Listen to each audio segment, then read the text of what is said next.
ir didžiuojamės.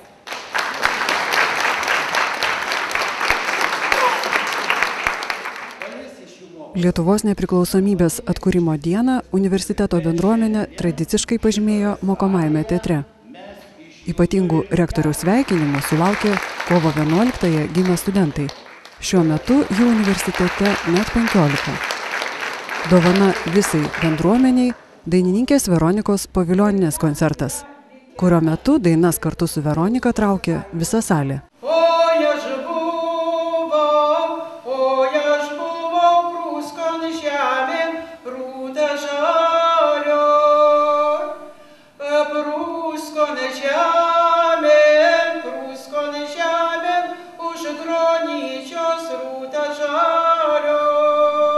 Ką jums pačiai reiškia kovo 11?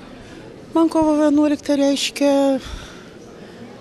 didelę, gražią, pilną laisvę.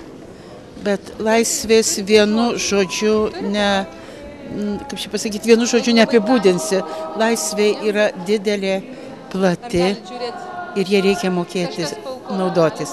Tai mano linkėjimas būtų ko gero ne tik šiauliškiams studentams ir jaunimui, bet apskritai visos Lietuvos jaunimui.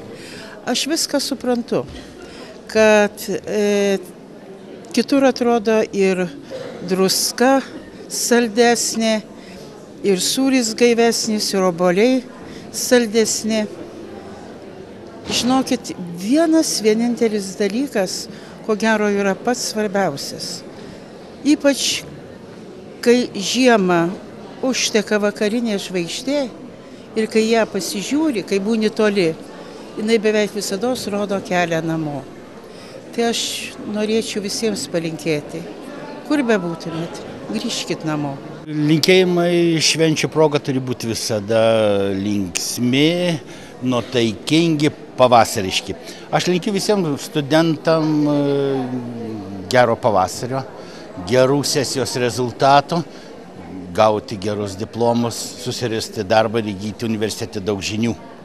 O jeigu bendruomeniai universiteto, tai aš norėčiau pasakyti irgi labai paprastai, kad bendrumu, vienybę puoselėkim tą mūsų alma mater, kuri regione būtų, sakykime, darbo, žinių ir kultūros centras. Močiute širdelė, močiute gudelė,